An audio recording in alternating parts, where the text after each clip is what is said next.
किसी होटल या दारू की दुकान चलाने वाले मालिक या उसके बेटे को उसके प्रतिष्ठान पर ही चढ़ करके गोलियों से भूज दिया गया।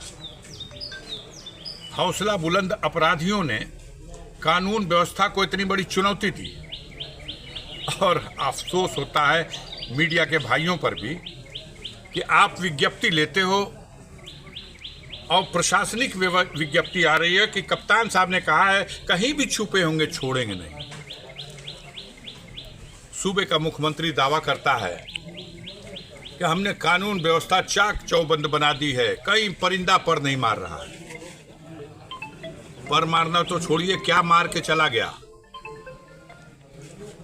असंसदीय भाषा नहीं, ये गोली मार के जो जा रहा है ये कानून व्यवस्था का डंका बजाने वालों के मुंह पे थूक रहा है। आए दिन घटनाएं हो रही। 4 दिन पहले की घटना है, सोहवल थाना क्षेत्र में 50,000 रुपया गहने का दिया है उसने और अपना गहना मांगने के लिए पीड़ित महिला जाती है, उसके बच्चे जाते हैं, उस पर छुरे से हमला कर दिया जाता है और थाने में पंचायत करके पैसा वापस कराया जाता है। इतनी बड़ी घटना पे पर्दा डाला जाता है। बगल में ही चाणीपुर गांव है, एक निरीह व्यक्ति को दौड़ा करके लाइसेंसी शस्त्र से गोली मार दी जाती है। नामजद मुलजिम थाने ला करके भी छोड़ दिया जाता है। ऐसा दुरुपयोग इससे पहले तो कभी नहीं देखा गया, लेकिन आम जनता उब चुकी है। हमारे मुख्यमंत्री सूबे के कल मऊ आए थे। भाषण जो आप लोगों ने रिले किया, आम जनता सुन के हंस रही है कि क्या बोल के गए हैं। ये तो गली में सड़क में घूमने वाले छठे किस्म के गुंडे जो भाषा बोलते हैं उस भाषा को आप बोल रहे हैं। आप इस सवाल पर नहीं बोल रहे हैं कि बिजली की जो दुर्दशा है इसका कैसे समाधान होगा। आप इस विषय पर नहीं बोल रहे हैं कि पेट्रोल और डीजल के लगातार दाम बढ़ रहे हैं, इसका क्या होगा। आप इस विषय पे भी नहीं बोल रहे हैं कि डॉलर के मुकाबले रुपया लगातार औकात गिरती जा रही है, अब सेंचुरी होने जा रही है।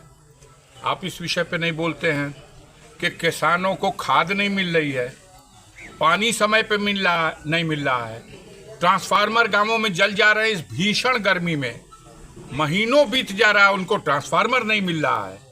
हर तरफ हाहाकार मचा हुआ है और जनता के सरोकार से जुड़ी हुई समस्या पे बात न करके अनाप शनाप उल्टा सीधा अब क्या बोलते हो भाई। शर्म आनी चाहिए। धरती पर 4 ही पीठ है शंकराचार्य लोगों की। आदि शंकराचार्य ने 4 पीठ की स्थापना की, उसमें से एक पीठ के शंकराचार्य अभिमुक्तेश्वरानंद जी ने आवाहन किया कि गाय को राष्ट्रमाता का दर्जा दीजिए और प्रतिबंधित कीजिए गाय को, और जो बीफ कंपनियों को लाइसेंस दे रखा है भारत सरकार ने और प्रदेश में भी, उन कारोबार को बंद करिए। सड़क पर गौ हत्या के नाम पर उत्तेजना फैला करके निरीह लोगों की हत्या कराई जा रही है और कारखानों में हजारों लाखों गाय काट करके हमने विश्व में रिकॉर्ड स्थापित किया। भारत दुनिया का सबसे ज्यादा बीफ का एक्सपोर्टर बन गया, ब्राजील दूसरे नंबर पर चला गया। आज तो मुझे बड़ी खुशी हुई, जमायत उलमा हिंद के राष्ट्रीय सदर मौलाना अरशद मदनी साहब ने आह्वान किया मुसलमानों से कि गाय की कुर्बानी मत करो, और दूसरी तरफ सरकार से मांग की कि गाय को राष्ट्रीय एनिमल घोषित करो। ये मामूली बात है।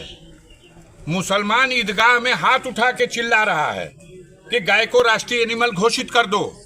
ये बेईमान जो धर्म के नाम पर नफरत परोस करके समाज को बांट रहे हैं गाय के नाम पर, इनको शर्म नहीं आती? क्यों नहीं बोलते इस सवाल पर कि किस स्थिति में आप गाय को राष्ट्रीय एनिमल घोषित करेंगे, गाय कटने पर पूर्ण प्रतिबंध लगाएंगे।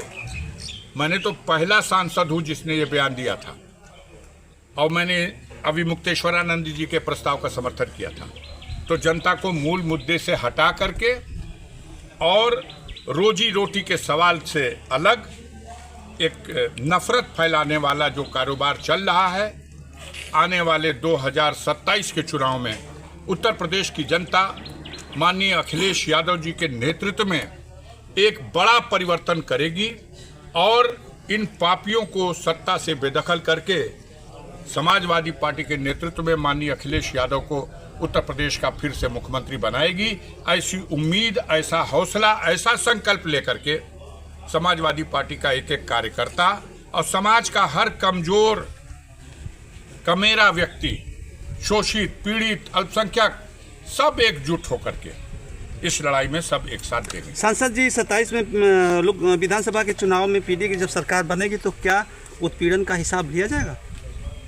ये बार बार मेरे राष्ट्रीय अध्यक्ष जी ने भी कहा है, गुनाहों का हिसाब होता है। ये तो ऊपर वाला भी कहता है कि जो कुछ दुनिया में गुनाह करोगे रोजे हश्र उसका हिसाब होगा। तो जिस दिन परिवर्तन होगा वो इन पापियों के लिए हश्र का मैदान ही होगा, रोजे हश्र ही होगा। हिसाब तो होगा और हिसाब देना पड़ेगा, इनके गुनाहों का हिसाब होगा। सर, पंचायत चुनाव की तिथि को लेकर हिला हवाली हो रही है, सरकार की मंशा क्या है? मंशा आप कहाँ नहीं समझ रहे हैं, किसको नहीं समझ में आ रही है? मंशा है लोकतंत्र की छोटी से छोटी कड़ी को भी निर्जीव कर दिया जाए। सबसे छोटी कड़ी है लोकतंत्र की, वो है ग्राम प्रधान, लेकिन सबसे प्रतिष्ठित पद है ग्राम का प्रधान। और गांव के उस प्रधान को पद से हटा दिया और उसके सेक्रेटरी को उसका मालिक बना दिया। एक गो सेक्रेटरी, 5-5 गो प्रधान का मालिक। लूट मची है, सरकारी धन का दुरुपयोग होगा। आगे चल के इनकी मंशा यह है कि ये नॉमिनेट कर देंगे। अभी सरकारी कर्मचारियों को उसका प्रभार दिया है, आगे चल के अपने कार्यकर्ताओं को भी नॉमिनेट कर सकते हैं। लेकिन हमारे देश की जनता तानाशाही हुकूमत स्वीकार नहीं करी, ब्रिटिश हुकूमत को भी उखाड़ फेंका। समय लगा था, उखाड़ फेंका, और इनकी भी तानाशाही को स्वीकार नहीं करेगी और उखाड़ फेंकेगी। ये ऐसा मेरी उम्मीद है, मेरी कल्पना है और ऐसा मेरा संकल्प है। हमसे जुड़े रहने के लिए हमारे YouTube चैनल को सब्सक्राइब करें और नई वीडियो की नोटिफिकेशन के लिए बेल आइकॉन को दबाएं। अगर आप ये वीडियो Facebook पर देख रहे हैं तो लाइक जरूर करें और ज्यादा से ज्यादा शेयर करें। धन्यवाद।